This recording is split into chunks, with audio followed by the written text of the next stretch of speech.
નમસ્કાર, એશિયાના સૌથી જૂના અખબાર મુંબઈ સમાચારના ડિજિટલ સ્વરૂપ સાથે હું છું મેહુલ ઝાલા। શરૂઆત કરીએ મુખ્ય સમાચારોથી। લોકસભાના ગણિત અને સરકાર અને વિપક્ષ વચ્ચે ચાલી રહેલી ખેંચતાણને જોતા આ વખતે સ્પીકર પદ મહત્વનું બની ગયું છે।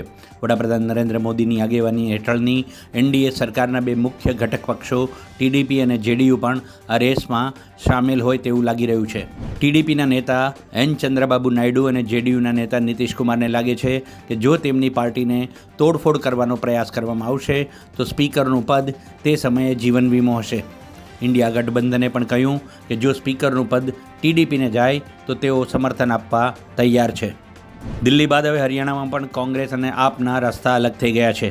મળતી માહિતી અનુસાર પૂર્વ મુખ્યમંત્રી અને વિરોધ પક્ષના નેતા ભૂપિન્દરસિંહ હુડ્ડાએ જાહેરાત કરતાં કહ્યું કે હરિયાણા વિધાનસભા ચૂંટણી કોંગ્રેસ એકલા હાથે જ લડશે। મહત્વપૂર્ણ છે કે દિલ્હી લીકર કેસમાં આપના સંયોજક અરવિંદ કેજરીવાલ અત્યારે જેલમાં છે। કોંગ્રેસના ધારાસભ્ય અને મહારાષ્ટ્ર વિધાનસભાના વિરોધ પક્ષના નેતા વિજય વાડેટ્ટીવારે દાવો કર્યો છે કે સત્તારૂઢ મહાયુતિના ઓછામાં ઓછા 40 ધારાસભ્યો એક મહિનામાં મહાવિકાસ આઘાડીમાં જોડાઈ શકે છે।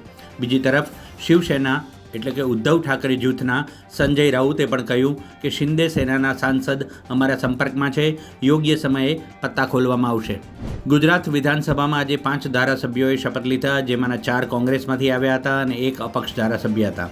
વિધાનસભામાં જીત બાદ તેઓએ આજે ભાજપના ધારાસભ્ય તરીકે શપથ લીધા। આજે શપથ લેનારા 5 ધારાસભ્યોમાંથી ધર્મેન્દ્રસિંહ વાઘેલા અપક્ષમાંથી, અર્જુન મોઢવાડિયા, સીજે ચાવડા, અરવિંદ લાડાણી અને ચિરાગ પટેલ કોંગ્રેસ છોડીને ભાજપમાં આવ્યા હતા, જેથી અનુક્રમે વાઘોડિયા, પોરબંદર, વિજાપુર, માણાવદર, ખંભાત વિધાનસભા સીટ પર પેટા ચૂંટણી યોજાઈ હતી। હાલ વિધાનસભામાં ગૃહમાં ભાજપનું સંખ્યાબળ 161, કોંગ્રેસનું 13, આપનું 4, 2 અપક્ષ અને સમાજવાદી પાર્ટી 1 અને વિસાવદર સીટ હાલ ખાલી પડેલી છે। T20 વર્લ્ડ કપમાં આજે પાકિસ્તાન કેનેડા સામે ટકરાશે। બંને ટીમનો ક્રિકેટ ઇતિહાસ 45 વર્ષ જૂનો છે। જોકે ત્યારે 1979ના એક દિવસીય વર્લ્ડ કપમાં બંને ટીમ સામસામે આવી હતી। પાકિસ્તાન અને કેનેડા વચ્ચે અત્યાર સુધીમાં કુલ 3 આંતરરાષ્ટ્રીય મેચ રમાઈ છે। આ તમામ મેચ પાકિસ્તાનની ટીમે જીતી છે। પિતાને જાણ નહીં ને ઘરે વાગશે લગ્નની શરણાઈ।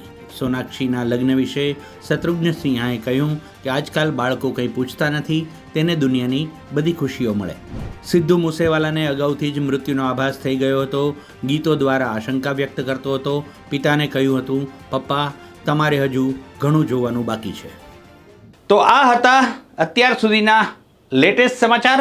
વધુ સમાચાર અને તરોતાજા વિડીયો સાથે, નવા અપડેટ સાથે જોતા રહો મુંબઈ સમાચાર ડિજિટલ। ત્યાં સુધી મને રજા આપશો। નમસ્કાર।